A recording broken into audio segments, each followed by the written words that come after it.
أعزائنا المشاهدين، ولقاء جديد يجمعنا بالدكتور خالد مصالحي، استشاري أمراض الصدرية وطب النوم. أهلا وسهلا فيك دكتور. أهلا وسهلا، الله يسلمك. نسمع كثيرا عن الشخير، تعطينا فكرة عنه، هل هو حالة مرضية ولا عرضية؟ بسم الله الرحمن الرحيم، والحمد لله رب العالمين، والصلاة والسلام على أشرف الخلق والمرسلين نبينا محمد وعلى آله وصحبه أجمعين.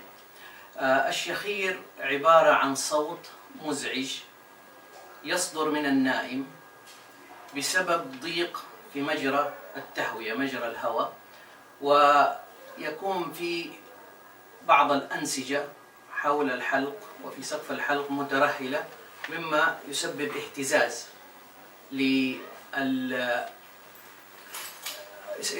في مجرى الحلق، مما يجعل الصوت يصدر حقيقة. والشخير أنواع. في النوع الأولي ما يسمى بالشخير الأولي أو الاعتيادي، ويطلق عليه أحيانا الشخير الحميد، وهناك الشخير المرضي، وهناك الشخير العرضي الذي يحصل أحيانا مؤقتا عند بعض الناس نتيجة جهد أو تعب. فهذه الأنواع هي أنواع الشخير. ونسبة الشخير على حسب الدراسات يحدث ب10 إلى 12% عند الأطفال، و40% عند الرجال، وحوالي 24 مرة أو 24% عند النساء. وعملت دراسة قريبا في جامعة الملك عبد العزيز بجدة، ووجد أن الشعب السعودي تقريبا أكثر من 40% يعانوا من الشخير. نعم. ما أسباب الشخير؟ الشخير له أسباب كثيرة حقيقة، لكن هناك أسباب موضعية ممكن نطلق عليها، يعني تزول بزوال العرض، وهناك أسباب تكون مستمرة أو دائمة مثل توقف التنفس والذي يصاحبه الشخير. الشخير العادي والمصاحب بالاثنين. طيب، يعني الشخير العادي أو الأولي هو الذي يكون فيه النوم مستقر، مفترض أن ما يحدث للإنسان أي بمعنى أي زيادة نعاس في اليوم الآخر، لابد أنه يشعر بنشاط، لابد أن ما يصاحب الأعراض التي تصاحب الشخير الذي يحدث فيه توقف التنفس. طيب، فالشخير لو أردنا أن نفرق بين الأولي الحميد وبين الشخير المرضي، لابد أن نعمل فحص النوم أو فحص اختبار النوم، وهو الفحص الذي يستطيع أن نعرف هل هذا الإنسان يعاني من نقص في الأكسجين أو هل يعاني من توقف بالتنفس، بالإضافة إلى أن لابد أن نعرف الأعراض التي تحدث عند المريض. فالشخير الأولي مفترض أن لا يكون مؤثر على النوم، يعني استقرار النوم، لابد أن الإنسان يشعر نشيط في اليوم الآخر، ما يشعر بأي إزعاج، ضيق، نرفزة، الأشياء الأخرى التي تصاحب توقف التنفس. هذا بالنسبة طبعا إذا أردنا أن نفرق بين الشخير الحميد أو الشخير الاعتيادي والشخير المصاحب لتوقف التنفس. لكن لابد أن نركز بأن هذا الأمر لابد أن يكون عن طريق طبيب مختص في الأمراض طب النوم. يعني لا ينفع أن الإنسان يروح عند طبيب الأذن والحنجرة، خاصة في الزمن الآن تقدم الطب وأصبح موجود أطباء مختصين في النوم. فلابد عند زيارة طبيب النوم بعد أخذ الأعراض أن يعمل فحص النوم، وبعد ما نعمل فحص النوم نستطيع أن نقرر هل هذا المريض لديه نقص في الأكسجين وتوقف في التنفس أو لا. بناء على ذلك نستطيع أن نذهب إلى السبب. فمن الأسباب اعوجاج حاجز الأنف، ممكن وجود لحمية في الأنف، كبر اللوز نفسها. هذه أعراض ممكن بتكون أو أسباب موجودة، وفي أسباب خلقية لا يعني الإنسان لا يستطيع أن يتداركها، مثل صغر الفك أو كبر اللسان أو رجوع الفك إلى الخلف. هذه كلها تعتبر أسباب يعني ليس للإنسان أي دخل فيها. منها وجود أحد في العائلة يشخر، فممكن يكون كده. الأسباب الأخرى مثل زيادة الوزن، السمنة ممكن تقود إلى الشخير. وقد ذكر أيضا بأن زيادة العمر مع زيادة الوزن ممكن أن تسبب الشخير أيضا، فكل ما يكبر الإنسان ممكن تترهل عضلات الحلق ويحدث عنده شخير. تقريبا هذه أغلب الأسباب. نتكلم عن الخطورة المصاحبة للشخير سواء كان اعتيادي أو مرضي. إيش الخطورة؟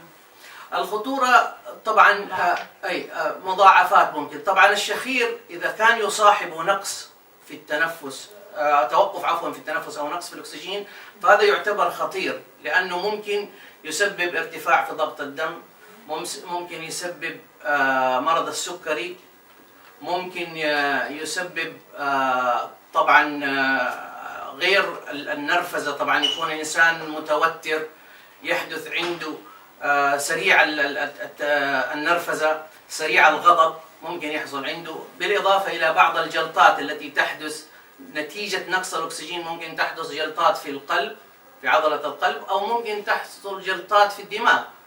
هذا إذا كان يصاحبه توقف في التنفس أو نقص في الأكسجين.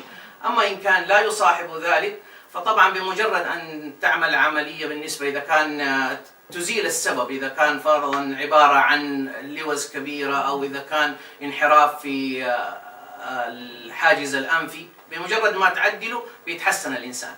العرض الشخير العرضي اللي هو مؤقت طبعا ينتج عند أغلب الناس. بعض الناس لما يجهد في العمل ويأتي متعب، ممكن أثناء ما ينام ويبدأ يدخل في النوم العميق يبدأ يشخر، أو أحيانا يكون وضع رأسه على المخدة بطريقة غير صحيحة فممكن يشخر.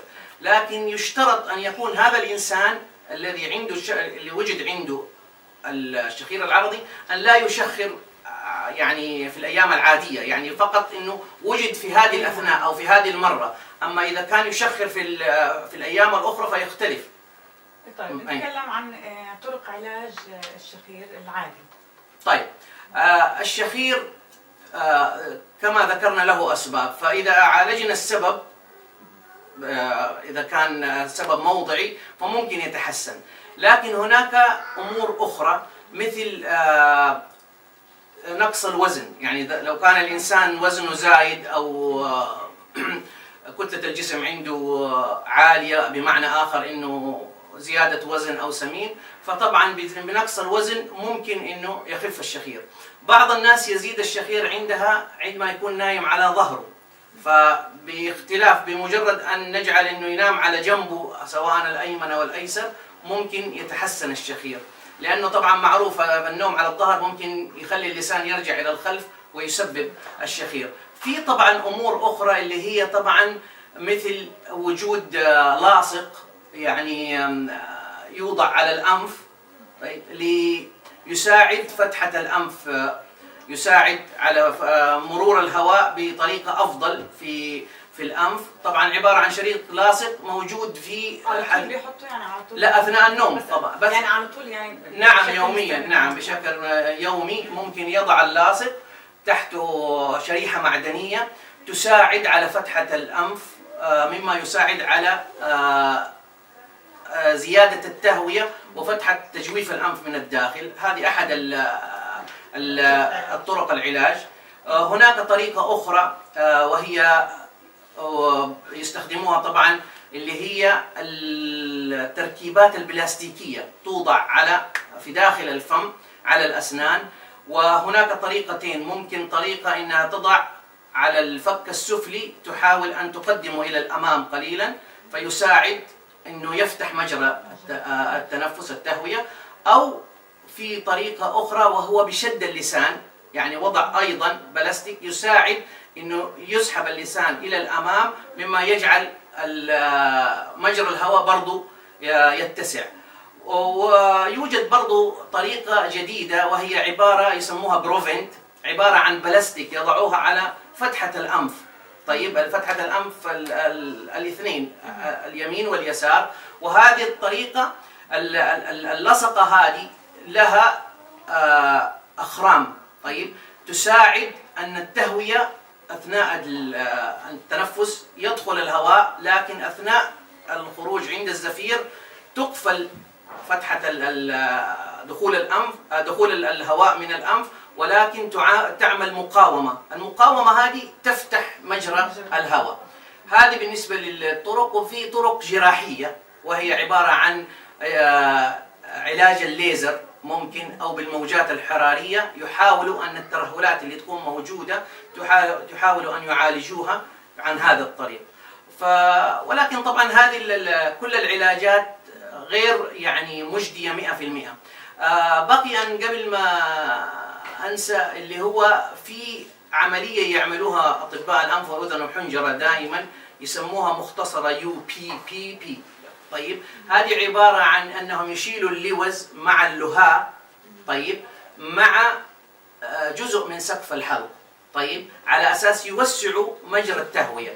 ولكن لا أنصح حقيقة بعمل العملية هذه، وأفضل أنه قبل أن تعمل عمليات مثل هذه لابد أنه يعمل اختبار النوم أو فحص النوم، حتى نعرف هل هذا الإنسان عنده توقف في التنفس أو ما عنده، هل عنده نقص في الأكسجين أو ما عنده. لأن العمليات هذه غير مجدية، يعني حتى لو عملت في أحسن المراكز تكون تقريبا من 6 أشهر إلى 2 أدائها، يعني نتيجتها، ولكن ليس في يعني جميع الأحوال بتكون الحقيقة ناجحة بالنسبة سواء للشخير أو توقف التنفس. طيب، باستفسار أخير، متى تجب زيارة المريض للطبيب؟ وهل هناك خطر على المريض في حال عدم زيارته للطبيب في حال طيب، أنا حقيقة أنصح كل من يشخر أو من عنده أحد من عائلته أو من أقاربه أو من معارفه يشخر أن يزور طبيب مختص في أمراض طب النوم، لأننا لا نستطيع أن نعرف أو نشخص هل هذا الشخير هو اعتيادي، طيب، أو مرضي. لا نستطيع أن نشخص إلا عن طريق فحص النوم، بالإضافة إلى الأعراض. فإذا وجد الإنسان المشخر أنه عنده أعراض مثل شرقة أو خنقة أثناء النوم يقوم من النوم عليها، أو وجد أنه نفسه يتوقف، أحد من أهله لاحظ أنه يتنفس تنفسه أثناء، نعم، أو أنه يقوم من النوم عدة مرات مخنوق أو منزعج، أو أنه في اليوم الثاني لا يشعر بنشاط ويشعر بخمول بكسل، كل هذه علامات تدل على أن الشخير ليس شخير حميد وإنما مرضي. طبعا عشان نثبته لابد أن نعمل فحص النوم. وبالمناسبة يعني حتى بعض الحوامل وجد أنه ممكن مع الحمل يكون عندهم شخير برضو، وهناك دراسات أيضا ذكرت بأنه ممكن الحامل لو وجدوا أنه ممكن مع الحمل يحصل عندها ارتفاع في ضغط الدم مع الحمل بالإضافة إلى الشخير. يعطيك ألف عافية. الله يعافيك خالد، وشكرا لك على المعلومات القيمة والمفيدة. أهلا وسهلا. كانت معكم أخصائية التغذية العلاجية ميمونة محمود المرداوي من مستشفى مركز مكة الطبي.